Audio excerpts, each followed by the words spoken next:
Alright, we're back. Battery died on me. Alright, I was talking about something. I forgot what it was. I'm sure it was really important. Oh, it's going to modify cases. Alright, so if you take a set of cases and you split them apart by putting a space between the case halves, then you get away from that thin area on the case. We actually have a panhead motor sitting right here. So there's an oil gallery right here, see? And that goes down through the case. So when you bore it out to 13/16, you're going to be about this thick here. And you'd have almost no material here in the case.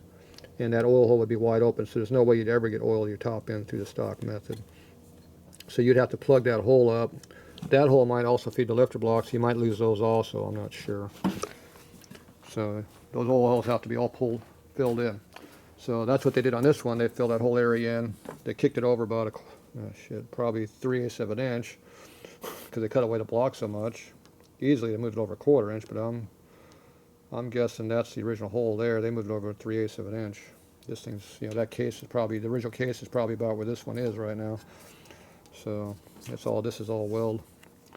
So instead of doing it that way, you just take and spread the case apart. And instead of using the panhead main shaft here, you put the shovel head cone motor shaft in here, which is on an early motor is 3/4 inch longer. On a 69 motor, like their late 60s motor, like this shovel head motor would be, it's they're either 5/16 or 3/8 longer. So you can actually put a 3/8 or a 5/16 plate here, run the stock cone pinion shaft or sprocket shaft here, and everything lines up.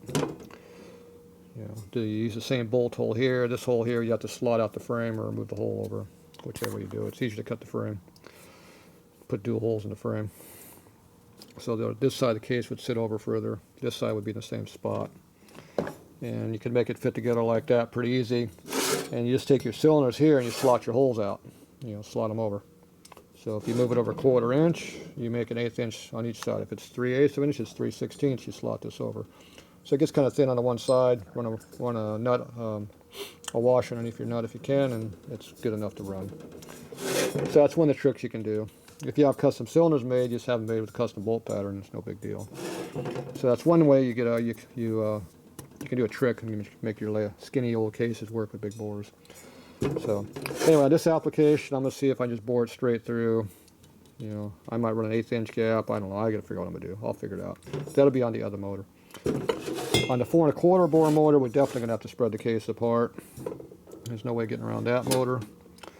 And then on this motor here, I'm going to go even bigger bore on this one. So I'm going to spread these things apart at least another 1/2 inch or 3/4 of an inch. I have some sprocket shafts that are 3/4 inches longer than stock, so I can go 3/4 inch more in here. And I can take this motor up to hopefully like 4.7 inches on the bore. With a 5 1/4 inch crank I have will give me 180 cubes.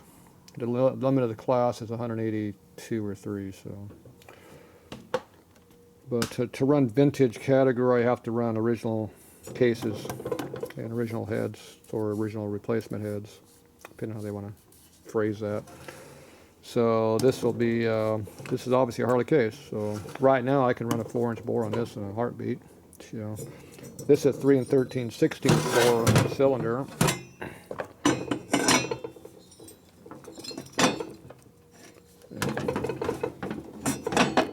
Can't move it. Okay, see how much clearance we got here? No, damn it. It's hard to do this with one hand. See how much clearance I got in the case? See how the lip right here is over here. See how much it moves over? So this thing moves quite a bit. So this is already set up for a 4 inch bore motor, even though they have a 7/8 in here. You can see there's 7/8, and look how thick the sleeve is. So you can bore this thing out another 1/16 of an inch and be to what a 4 inch bore motor would be. So I can do that on this existing case right now. I can run 4 inch. That's just a bolt on. So that's easy. So anyway, that's what we're going to do. We got different things. I got to figure out how I'm going to make heads work. I got slews of stock heads I can cut and modify, so we'll figure out what it is. I've got these STD heads I can use probably too. I can cut them up and use them. The stock replacement ones, which are like that one over there. Those have been authorized to be used before, but they kind of come and go on whether you use them or not. Who knows what the rules are this week. Here's a set of rods I picked up. These are Carrillo. These are stock 1.25" Harley crank pin, stock wrist pin, and then they are 8 inches long. So that's 1.5 inches more than stock. So when you run a real tall case like this, you go up. You need longer rods like that to keep the piston inside the bore because the cylinder keeps going up. You have to go up because they hit each other.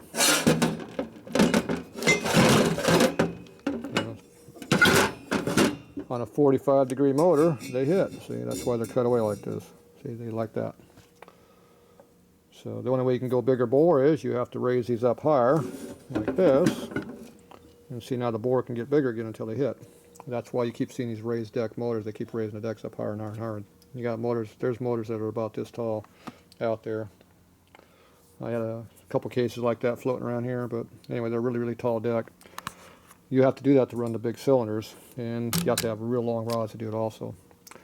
Now, one of the tricks you can do to get away from that is you can change the V angle and widen it out a little bit. That's why the Pro Stock drag motors are 60-degree V, because it eliminates most of this problem. They still have a problem, but it's nowhere near the much. So they can spread them apart and run a short stroke, short rods, get more horsepower, fit the bike easier, you know, all that good stuff. The old way, you're stuck with this. So anyway, so that's what we got to play with here. I'm gonna play around with these things, figure out what I'm gonna do, and I'm gonna go see if I can find me some parts to mock this thing up and see what I can do. I also picked up a mid plate over here for a belt drive, so that can be used and modified to fit on a generator case. You gotta make an adapter between here and there, and then you can use that. So I can put it into my Softail frame I already got. So I already got a motor in there already. I use the same chassis for, like I said, the 3 different motors. So anyway, that's what we're looking at. Somewhere around here I got some other parts. I'm not sure where they're at. I was hiding stuff, so because I wasn't going to be using them anytime in the near future. Yeah, plan changed. So we go over here and look through. This is all my racing street bike stuff here, my cubby hold parts. Lots of Harley cylinders and Harley heads, matched pairs for different years and models. Racing parts. See, here's a racing clutch. There's a clutch I can use. I forgot about this one. Chain drive like I like. Yeah, that's a good one. Yeah, that's got a triple twist on it. I like that one. I forgot about even having that one. Obviously, it's a kickstart application because there's no ring gear on it. Yeah, let's kick over my 180-inch motor. That'll be fun. G carburetors. Yeah, who wants those things? I use D carburetors. G's are for pussies. I use D's. I got a lot of D carbs floating around. There's some more drag bike stuff. So anyway, I got to go in here and dig out what I got. Here's some of the shafts I got. Pinion shafts. Big tool. Yeah, that's a full set of shafts for flywheels. So down here are flywheels. So these are 4.5 inches, 4 3/4, 4 5/8. These are 4 1/4. So if I want to do that 120-inch motor, there's the wheels right there to use. Got 2 pairs to choose from. Let's see, there's a 4 3/4 set back there. What's this one? 4 3/4, 72 to 81, same as this one. Another stack back there. I'm not sure what they are. These are Sportster ones over here. These are 5 inches and 5/8 and kind of weird sizes. But that's not the one I'm looking for. Here's some other heads to play around. These are what you make race bikes out of, is heads like this. So you just grab a pile of junk. This is a side over head. 9/64, so this would have been on a 65 bike. So here's a 65 panhead head. So if I want to use a side loader motor, I can just take one of these. This one here looks like it was in a fire or something. See how hot it got? It melted, drooped down. So this is a pretty nice head though. Yeah, see, nothing like taking a $1,000 head and cut it up for a race bike, right? And I got ones like this one that are not quite as nice. This one's an 11 to 64 head. Pretty close to 9, too much different. This one, the condition is not quite as good as this one. This one has rusted out holes, cracked and screwed up spark plug holes, ugly ass welded on exhaust spigot, and that's just the good stuff. Obviously they cut through the valve seat and hit daylight, so that has an issue. This one's sunk way down, so it needs to be replaced also. It appears that every one of these holes have been welded up and re-drilled through there. Yeah, at least the guide holes are still in it. It's missing a couple fins. No big deal there. Yeah, here's your spark plug hole. That looks really sweet. Yeah. Remember I told you I went back to 4-fin head? 4 fins. There's a couple fins missing. So this is my pair of heads here to work with, see? And I can make a side loader original Harley heads. Like I said, racing, you're supposed to use original parts, so there's original parts. And if that set don't work, there's more back there. There's another pair.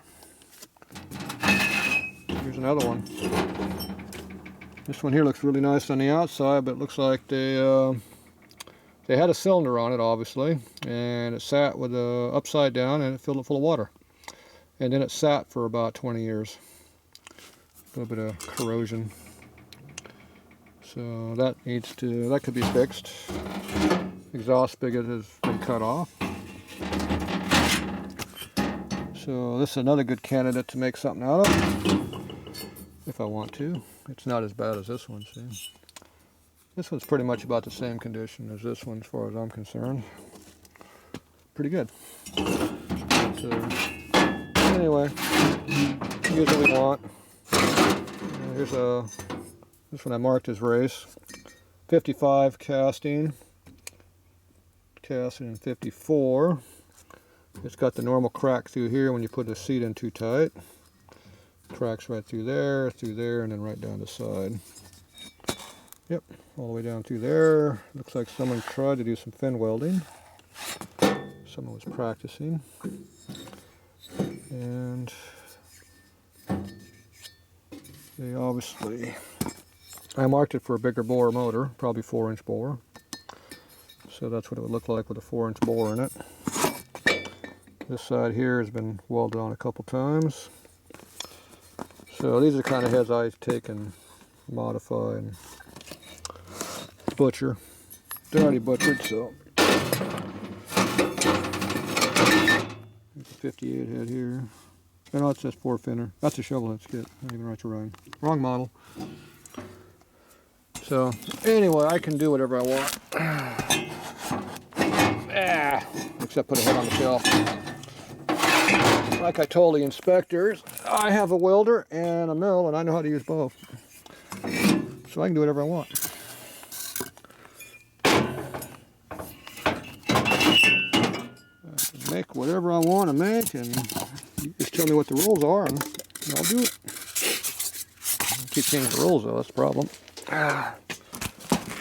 Okay, so there you go.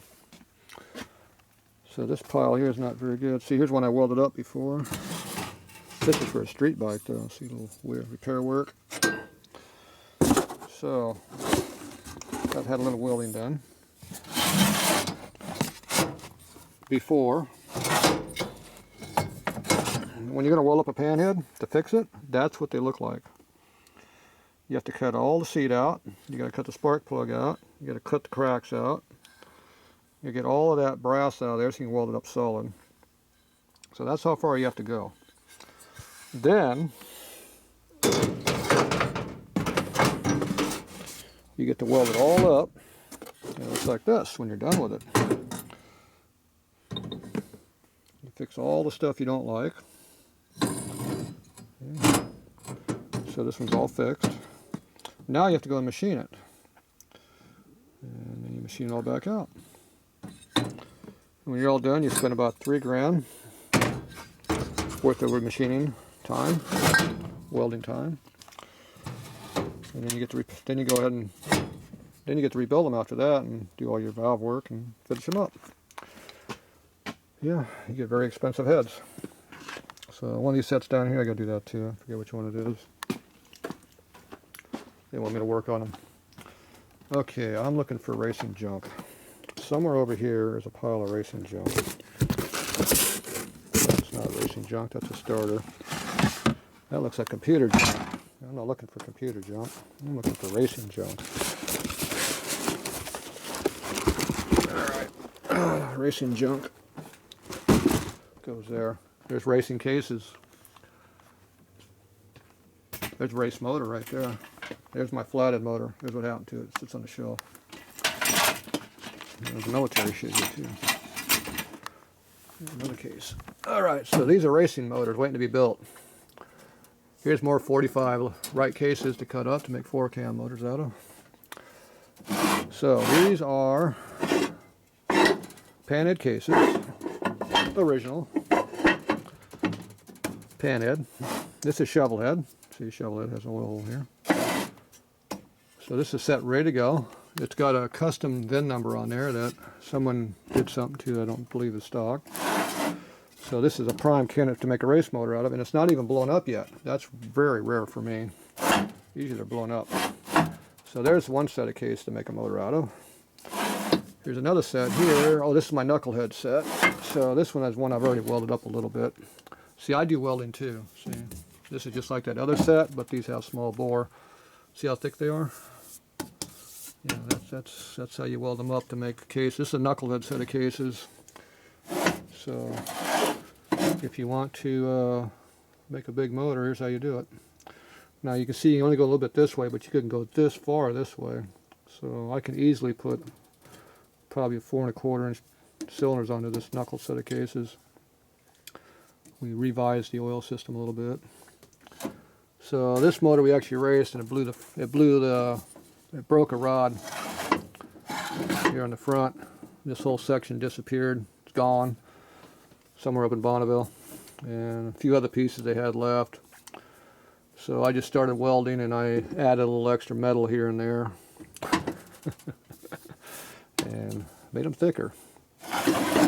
So this was going to be an 80-inch motor. 3 5/8 bore with stock 74 stroke, gives you 80 cubes. But it's done with the higher RPM way, not the lower RPM way. So that's that set. There's another set back there for racing. There's another one here for racing. So these are where I get my race motors from. I just build them. These are blown up motors here. These are prime candidates for doing wet sump or oil pans on the bottom of the cases because there is no bottom. So you just cut the case off right here, weld a plate up into here, then you have an oil pan that goes on it. That's how you do those cases. So here's some more cases waiting to be built up. See, no VIN numbers. So here's another one I can build. There's another case back in there. I got 4 or 5 of these motors I could put together pretty easily just by digging scrap off the shelf. So that's what we do around here. Okay, this looks like Fred stuff here. There used to be some racing stuff buried through here, but I might have taken it out of here. What we got down here? Donovan 417 sleeves. That's racing stuff, but it's not the kind of racing stuff I'm looking for right now. Alright, well let me go digging through here. I'll see if I can figure out. Here's some ironhead racing stuff. These are ironhead cylinders. Now you want to make a 96-inch 900 Sportster? Here's what you use. 3.5-inch bore cylinders. I've got, that one's a XL. This one here is unknown. Probably XL. This is definitely not XL. This is a fancy one I just bought. It's pretty fancy with the ribs in it. This is cast. These are casted too, but different material. Got a lot of racing stuff laying around here. It's all over the place. Somebody likes racing around here. I don't know who that would be, but the other spot is I gotta look over to this pile over here. There's all kinds of racing stuff over here. All right, we're gonna do some searching. I'm gonna try to find me a crank to put in this case tonight. So I got some lockup I can do. All right, I'll be back a little bit if I can find my crank.